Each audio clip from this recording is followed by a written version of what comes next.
Happy Monday, everyone. Welcome to the first of 4 webinars. Today is the first of 4 in ERISA's Excellence in GIS webinar series.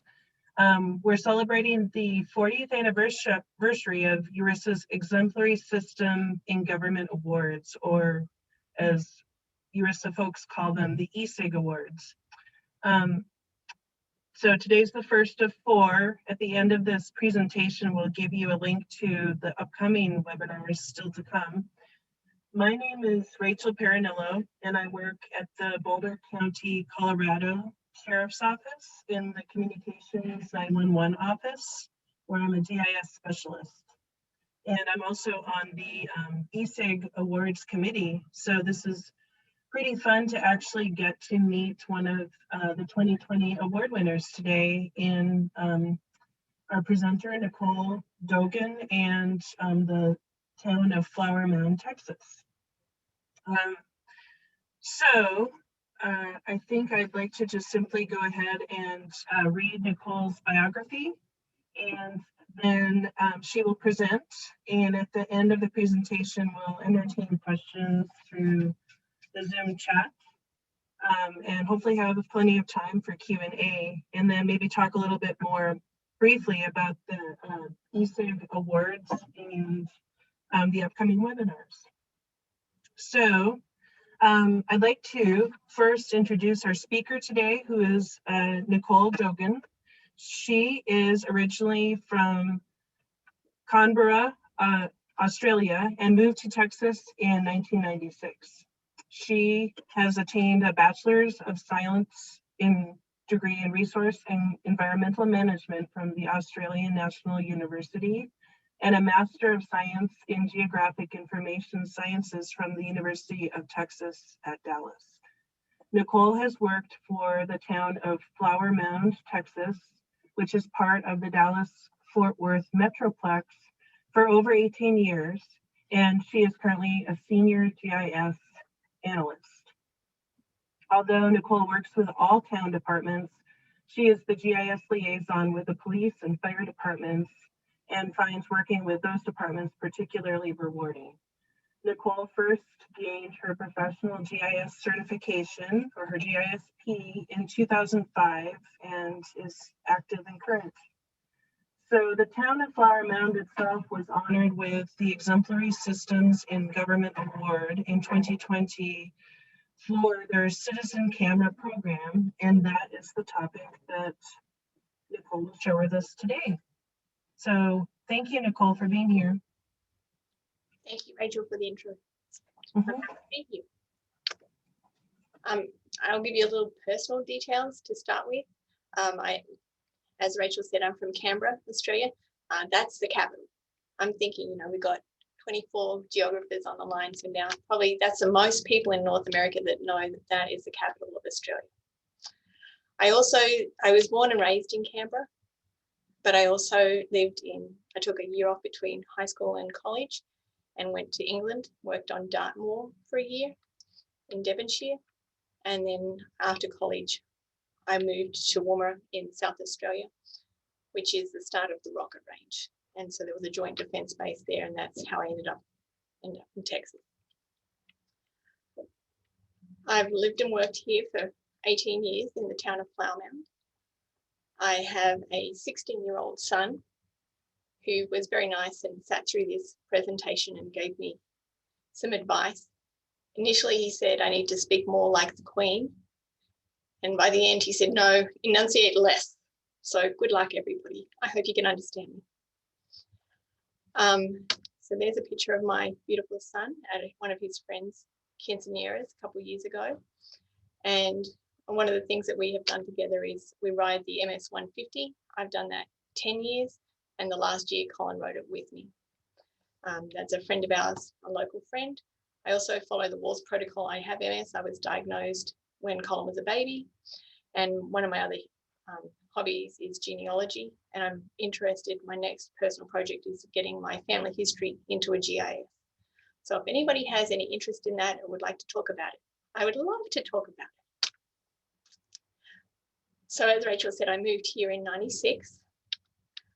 That that's my crazy family at my sister's wedding. That's 8,740 miles, or a little over 14,000 kilometers. And then I went home in 19 for my sister's wedding, and I didn't ride that year, and I was able to compete in a complete 5K with my parents. And that's my parents and one of my nephews in front of the Australian Parliament House and National Library at Lake Burley Griffin in Canberra. This is just a recap pretty much of what Rachel has already told you. I have a bachelor's from the Australian National University. I have a Master of Science from UT Dallas. I'm a senior analyst. I've also been an analyst and the manager at the town. I've had my GISP since 2005. I've been members of ESIG International and the Texas chapter, and GITA previously, and SCOG, which is the South Central ARC user group, which is our regional ESRI user group. I've sat on advisory boards for Brookhaven Community College, to the local community college, and I started that, I was pregnant, so 16 years, and UNT has been short advisory boards. And also for the local North Central Texas Council of Governments GIS Advisory Board. And last year I did get to complete the GIS Leadership Academy through ERISA, and that was great. So here we are, that little red circle is where Dallas is, where we're located in the Dallas-Fort Worth Metroplex. Flower Mound has a population of about 80,000. It's 45 square miles. We were incorporated in 1961. We're about 15 minutes north of the DFW airport. It's just a shot of the Metroplex, and that's approximately where Flower Mound is. It's not a fully developed town. We still have quite a bit of area in the west. You can see by the street density where the population lies, and mostly it's in the east of the town, following the street lines. The Flower Mound, it being part of DFW Metroplex, has been growing in population and size in general. And the associated crime rates have done the same thing and grown with those. The local police, our local police department, the Flower Mound Police Department, were recognized as recognized law enforcement agency by the Texas Police Chiefs Association. And the way they do that is they are vigilant on crime. They keep an eye on what's happening in trends in crime and crime fighting technology.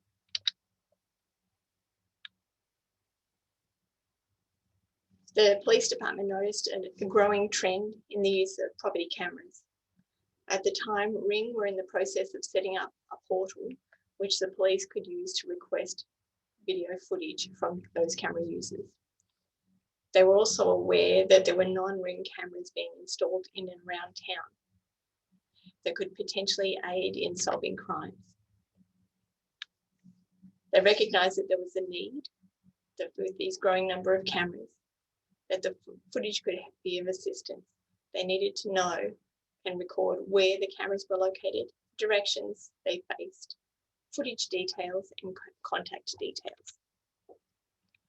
So a solution was sought. They wanted the owners to log their own information. That would save paperwork on the side of the police department and human error being introduced multiple times as different people worked on it. So they wanted the owners to log their camera details and their contact details. And the final solution needed to consider storage and security of data for our residents. And the police wanted to, of course, take into consideration the cost. On the GIS side, we wanted to make sure we included a map for searchability of data.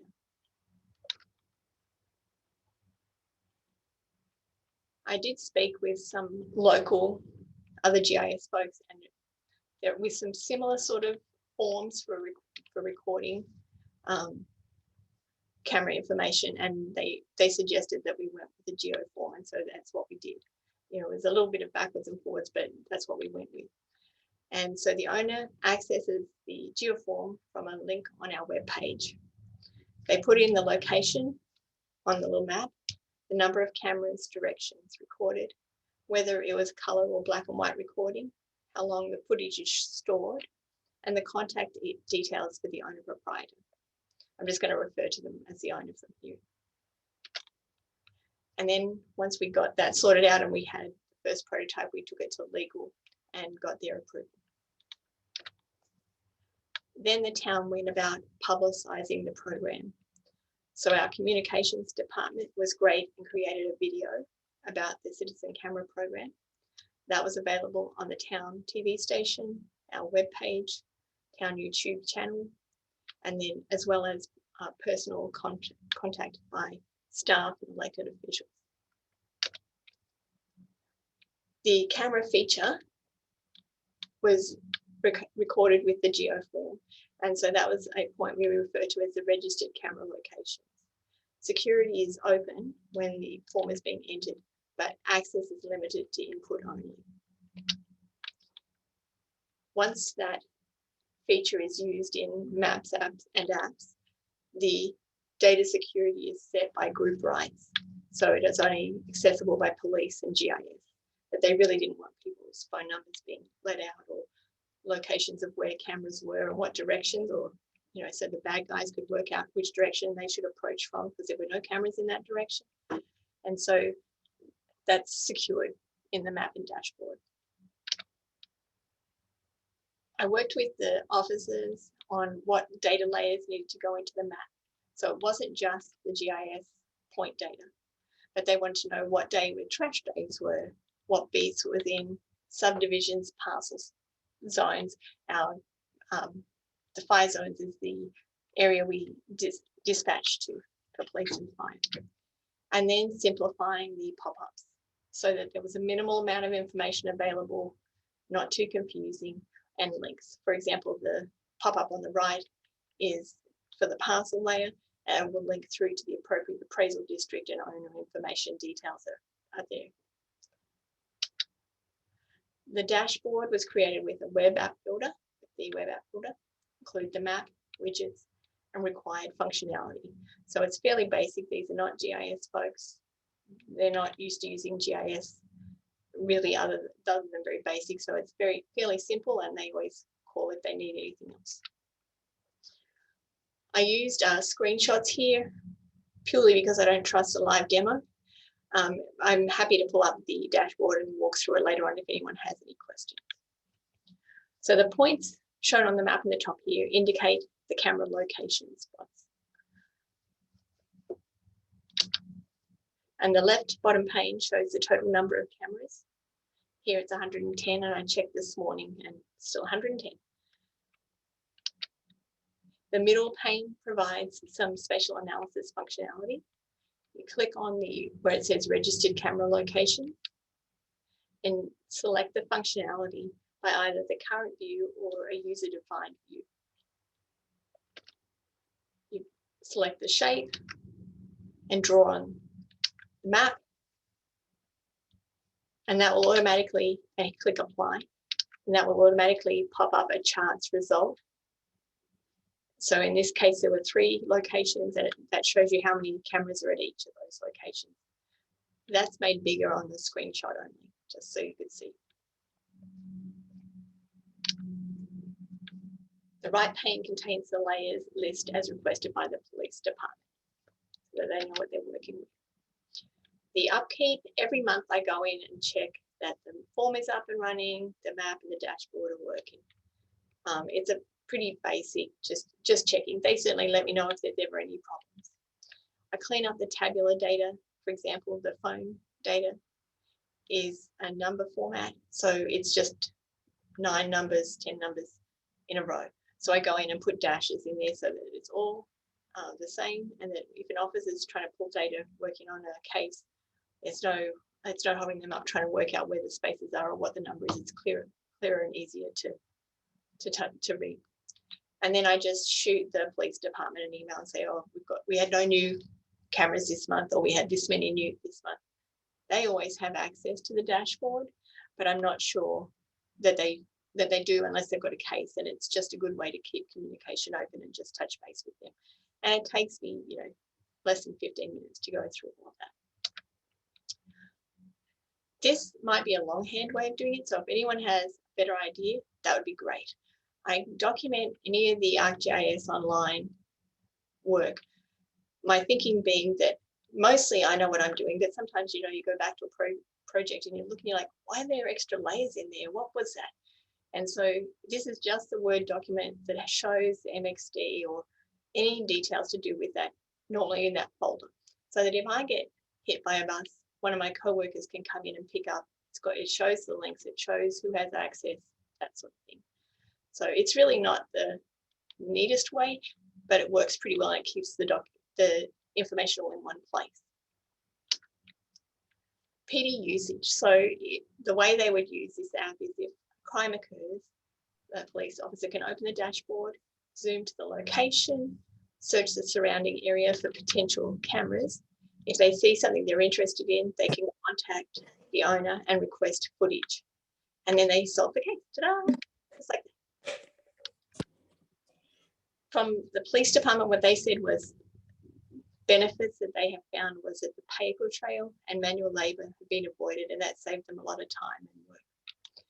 Our in-house product was cheaper than any of the third-party applications that they looked at, and everything that the police wanted, our application met. And with the addition of the map and spatial analysis, which was not shown in any other applications that we looked at. And the storage and security are taken care of by ESRI. So that's really a very nice feature that we don't have to be worrying about. Is somebody accessing our data, or where is it? So this last year, this was really the first form created. This last year, there have been 5 similar form-based applications. This one was based on a Geoform, and then most of these have switched to Survey 123. Just for ease of use. The police department runs a Santa Cops program in December. So you can nominate families with children that can use assistance, and they collect money from other people in town, and then they deliver presents and gift cards. And that was very interesting. So this year, instead of them having to submit paper, it was all done on the Survey 123 form. So it limited interactions, which was great. And it had the added benefit of when they went to distribute the gift cards and gifts, they already knew there were a map showed, okay, there's a group of people over here. We can go do all those at one time, and it limited the amount of time the police had to be out going backwards and forwards to different locations. National Night Out is in October here, so I had to think about that. It used to be August, I think, but August in Texas is not pleasant for block parties. So normally we have block parties. This year, because of COVID, we didn't. But we made a form, and residents or homeowners associations could then book a time schedule with a police officer, and they'd have a Zoom meeting. And they could, talk to them about what the police department was doing, if they had any concerns, just touch base so they didn't feel they were so isolated. The livestock app, the owners can go and log where they live, what animals they have, and mostly for livestock, because domestic animals are already logged because they have to be registered. But it means when the police or dispatch gets a call for a llama out on 1171 and Shiloh, they can zoom to the map, and it's all color coded, so they can do a query based on llamas. They can see who nearby has llamas. Okay, there's only one. They got their contact information there. They can easily contact the owners, get the animal secured. It's safer for the animal and for humans. So that was a very good application, I thought. We have volunteer police that will go out and do general patrols in the evening. So now they have a street light reporting form where they can report if they notice outages or problems with lights. And then our customer relations open up a dashboard in the morning, and they can then report to the utility companies. We have a couple of different utility companies, so they can see who has which lights and report what problems they've found. And the most recent one is a business contact form. This one's not going out on the web page. The police are logging it on their iPads or phones. But when they go around and talk to businesses, they get all the contact details, who has keys, which order they want those people contacted. So if something comes up after hours, they know who to call and in which order, and they have all the contact details. And it certainly could be on the web page. I think, especially at the moment, the police are happy to have a reason to go and talk with businesses and keep that communication going, since everybody's feeling very isolated. If anybody has any great ideas for future projects, I'm all ears. So at the end, please feel free to tell. Challenges. With this project, working with the PD in itself, it was not a challenge. It was really very pleasant. But there was a little bit of backwards and forwards and getting to know each other. This was really the first big project like this. They weren't sure what our software could do. We didn't know each other. Concerns over security is the second thing that I was very concerned about the data. One of those things that woke me up at night, because I was concerned that I've put out this data and people's private information is going to go out there. And, at 3 in the morning, I'm thinking I'm going to get sued. And I called an ESRI tech and had a very nice long conversation. And he told me 3 times that, yes, the data is secure. And it's only open at the input, and nobody can search for flower mound cameras and pull the data out the other end. So that made me feel a whole lot better. The first improvement I can think of, and really the only one at this point, is, does anybody know how to put the phone numbers in that format? So it would automatically do it where I don't have to go back and put the dashes in. It's a very minor thing, but I feel like there should be a way we can automate that. So that would be one thing. At the moment, there are no other improvements that I can think of. If anyone has any questions or suggestions, please feel free to reach out. If you want to ask questions after this, that would be great. And I do have the video. It's about a 4-minute video showing what communications department, the video that they made to send out to put out on the TV and on our webpage. Do you think now would be good for that, Rachel, or after the question? I think we have time. Let's see if we can watch it now. Okay. Thank you. Sure.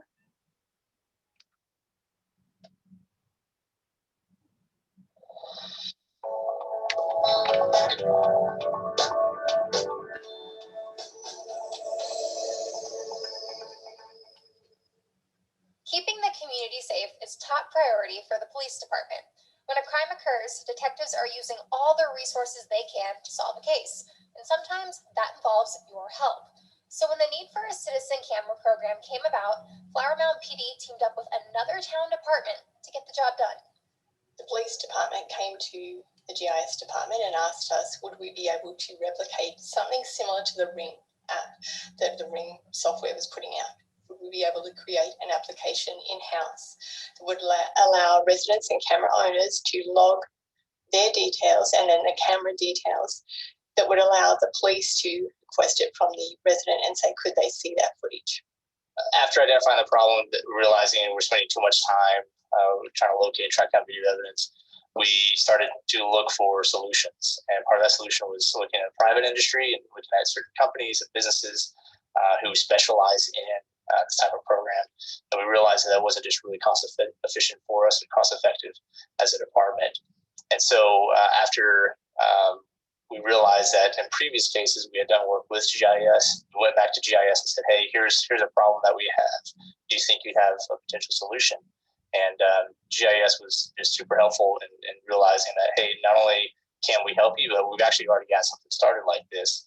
And so we sat down, they showed us what they'd been working on already, and realized that, hey, this is really going to work. This is actually to be as simple as just plugging and playing. And we'll take the information, take the data, put it in this nice easy dashboard, and next thing you know, we can get it up and running. To get the program up and running, a dashboard and Geoform were created. To create the form and the dashboard, we sat down with police and worked out what data they wanted to obtain from the residents, and then that created the Geoform, which allows individuals to input information into the computer. And then we created a dashboard from that information that's only accessible by police that shows where the cameras are and then contact details, and allows them to produce some minor spatial analysis in order to access that data and use that data. That allows them to contact the individuals and request the footage that they're after. And while the program is voluntary, it has already been a success for many reasons. So the Citizen Camera Program has already saved us as investigators and detectives, as well as officers, lots of time and made us more efficient at tracking down video evidence. So what used to take us, a day or an afternoon to drive around a certain neighborhood or certain business area to try and find security video is now taking us just a few minutes because we're able to simply hop onto the computer, put in an address, look up the map, and then immediately identify potential video evidence just through certain pinpoints on there, and reach out and contact those businesses or residents within a matter of minutes. So this has been out for a little over a year now, and we've seen some pretty good interaction. We have over 100 residents have gone in and made the effort to input their camera details and personal contact information. That's over 100 points that will provide the police access to that data if we needed to contact the residents. It was great working with the police department. They are very clear on what they're after. They give good feedback on what they like, what they don't like. They're very appreciative. It was overall an excellent experience. To participate in the Citizen Camera Program or find additional information, visit the link on your screen. The Flower Mound Police and GIS departments are at your service.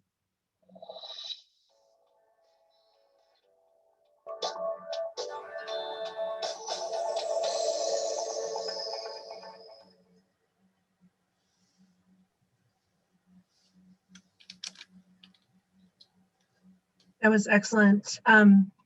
Very well produced video that helps your citizens understand the program and have buy-in. So thank you for sharing that, Nicole. Are there other aspects of the presentation you'd like to share before we open up a discussion or have a Q&A? I think we're good to open it up now. Okay, great. I think we could have questions. The preferred method would be to submit them through the chat window, and then we'll read them out loud and answer them so that whoever watches this recording later can understand the questions and answers. If we do have more detailed questions, we have a small enough group that we may be able to unmute ourselves and ask those questions. So let's see here. Many people want to talk about genealogy, Nicole. So we can see if we have time for that. Okay, so here's a question from George. He says, this is a great project and presentation. He's wondering, do you reach out every year to see if people are still at their address and if they want to still participate in the camera program? Okay, and we haven't, but that's a good point.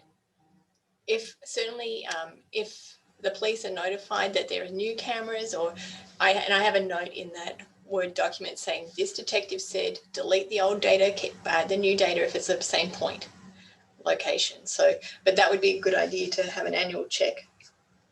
Mm-hmm. Like a spring cleaning of the cameras. Let's see what else here. Here's a question from Tim Nolan. Are you working with your town's IT department to help with the data formatting, for example, the telephone number format? I'm in the town's IT department. Okay. And we don't have any programmers, Tim, so I can ask them. I didn't even think to ask them. We don't have any SQL or an admin, SQL admin or anything like that. Let's see here. Great work, Nicole. To your phone number improvement inquiry, I'd be curious as well. So you're not the only one that has that question. Right now, I rely on reformatting the numbers in Excel and then importing it as a CSV file. Okay. Michael says, I believe that Survey 123 allows you to select a specific format based on the field type, and also allows you to add some coding to a specific field, but otherwise you may be able to customize it with a script. Sometimes these little nitpicky things, such as the formatting of a phone number, can be like kind of the bane of our existence, I think, as GIS people. This is overall just such an elegant and collaborative and excellent, excellent local government program incorporating so many aspects of GIS and web-based technology. And it's kind of refreshing actually to hear that many of us have the same little rock in our shoes, so to speak, even with something as simple as the telephone number. So that's great. That's one of my favorite things about GIS too, that you can reach out to your neighbors and say, hey, I've had this issue with such and such. Have you, how do you deal with it? Yeah, in Colorado, I'm sure most states, we have a GIS Colorado listserv where people ask questions and seek advice for technical problems. And it's very, very helpful. I actually have a question for you that I typed in. Kind of more of a theoretical question, but I was wondering, do you feel that the technical aspects of this project or the people aspects of this project were more challenging, and why? Definitely on this one, the technical, because I hadn't done it before. And I was really only just getting into ArcGIS Online, and so I wasn't very comfortable. And the detectives that I worked with were excellent. I like working with emergency services because they normally will give you an answer. They won't, pass it on to 3 different people, and a week later you've got another meeting sort of thing. You get an answer. As Fi said, whether it's right or wrong, we'll give you an answer. So, but no, it was very pleasant, and they were very appreciative, so that made it even a nicer project, just that they really appreciated that it was saving them a ton of work and making things better for them, their life, and for the citizens. Great. Let's see, I actually have a second question as well. Others, please chime in through the chat window. This is a great opportunity to share ideas. And even if you don't have a question, but you'd like to maybe sort of rhetorically raise your hand, if you have a comment that you'd like to make, then we can invite you to unmute. My second question is, what has been the reaction or response of the citizens of Flower Mound? Do you think they feel any sort of increased engagement or participation when they hear about this program? I think so, yeah, given that there's 110 people that have bothered to get on and log the data. I think and this is from my personal aspect, one of my neighbours had a shed get broken into 3 times, and this was just about ready to launch. I was like, well, actually, the town is doing this. And he had put in cameras, but he did not log. But luckily, nobody broke into my house, so that was okay. But so I know people are still scared of Big Brother, and so we wanted to put out and make sure people knew we didn't have access to your cameras. All it was is requesting, can we get this footage? So I think it will grow, but I haven't heard any negative feedback at all, and just that the numbers keep growing, I think, shows that it's helping.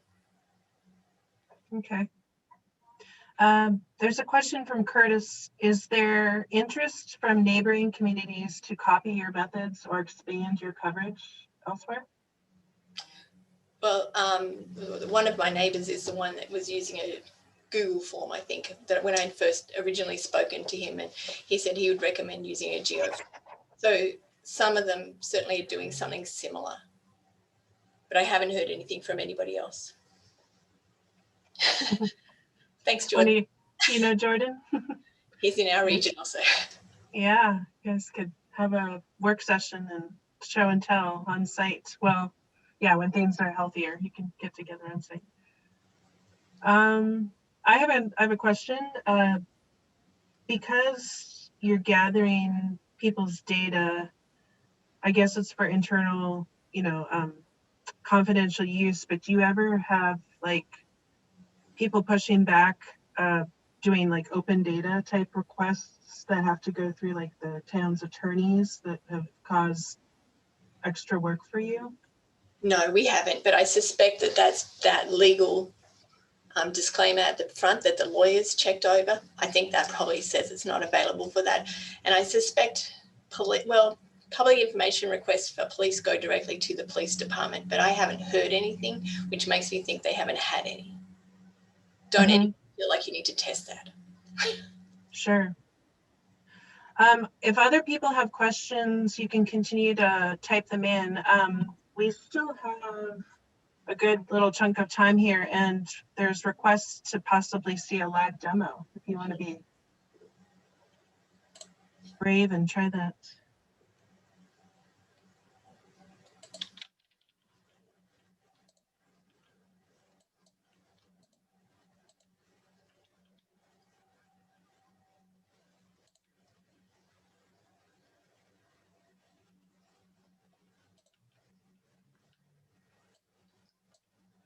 You want to see a live demo of the dashboard? I think whatever you want to show us, like maybe what you would see as a GIS person if you're tucking in. Okay. Also, I mean, each of us could go and look at the public facing webpage too, I suppose. Yeah, and I mean, I can walk you straight through that as well because I've been there this morning. So,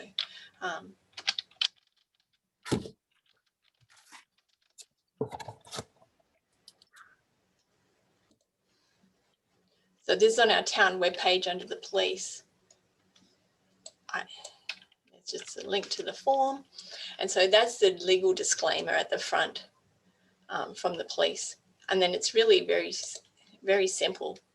A matter of putting in the date.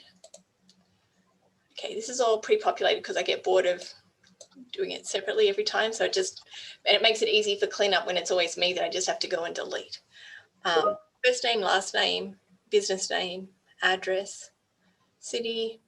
That's one thing. Because we have to the west of town, we did get an application from somebody that's not in the town.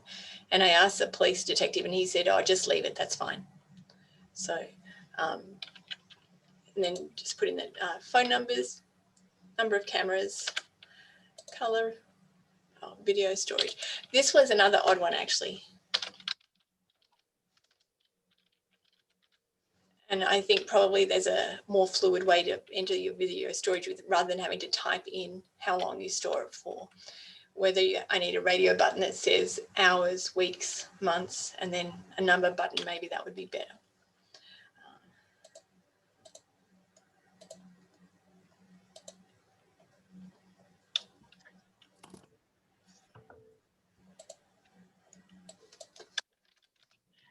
All of these cameras, is it true that they're all from the Ring company?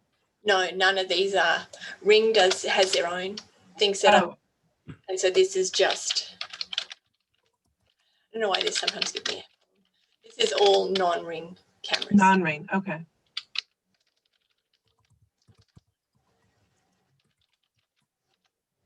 I don't know why it does that. Sometimes it'll give me a red error and if I write over the top of it a few times. I'm just copying this because I don't want to bother typing it in again.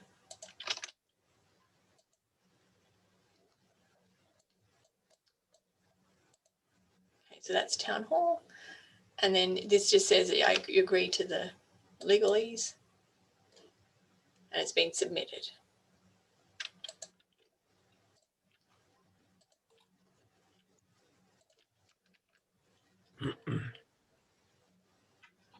Okay, and there we go. It's gone up from 110 to 111.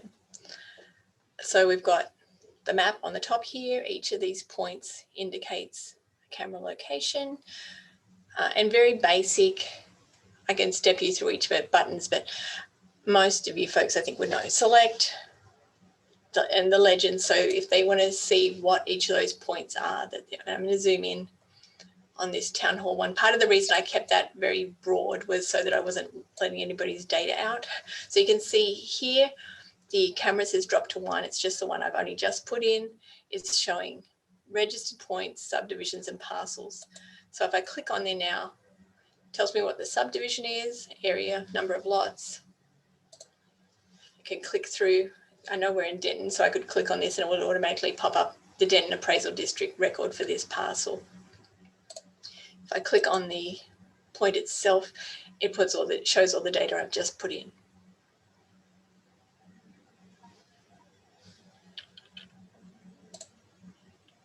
And there is also,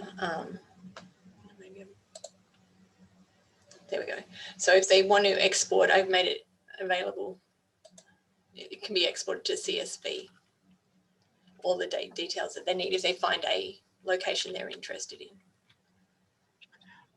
So Nicole, at this point in the workflow with the police department, look this up, and then would they contact the keeper of the camera? Yep. Okay. And request the footage from them, directly from them. And I guess at that point they can say yes or no. So you're not the middle man or middle woman managing the actual footage. You're letting them broker it amongst themselves. Yeah, which is great. Yeah, because I wouldn't want that can of worms. No, definitely not. Are there ever times that the web-based services, are down and it causes consternation for the police? We haven't had that issue yet. Okay. I know only because I live near the police station, and from the snow a few weeks ago, that they're on the grid that doesn't get dropped.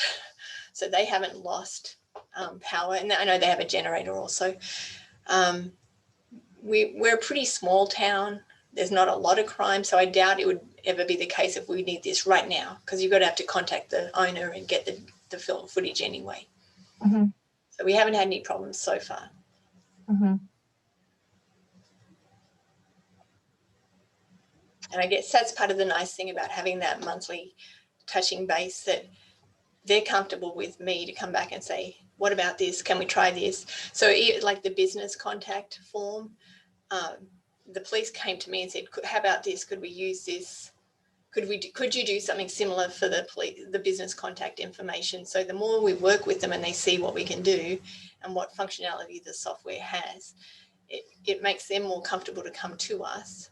And I always try and push that, I'm the mapping person. You're the person that knows your job. You need to, if you think of something, come and tell me. If I think of something and think maybe it would help, I'll bring it to you. But don't hesitate to come to me if you think there's something we could be doing. Mm-hmm. We still have time for a few more questions. If people have them, go ahead and type them in. While we're waiting a few seconds here, I've heard you mention several times the use of a Geoform versus Survey 123. Can you just at a high level talk about why one may or may not be better for the purposes of this project, or why you chose one over the other? I chose this one because it was the first one I came in contact with and I worked with. So yeah, I worked with this one first of all.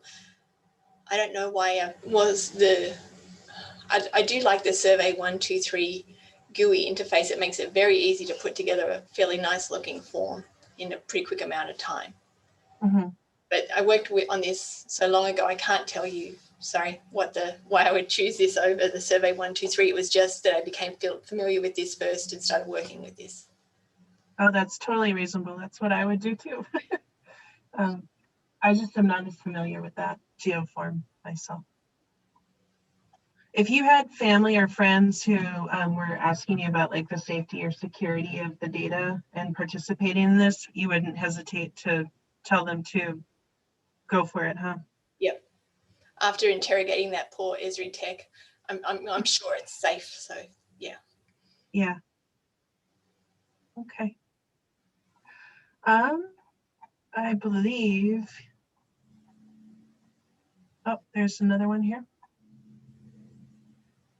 Yeah, so I guess we can stay on a little bit longer if people want to pipe up and ask questions about genealogy or things that you were shy to ask during the presentation. But I wanted to mention before we let people drop off that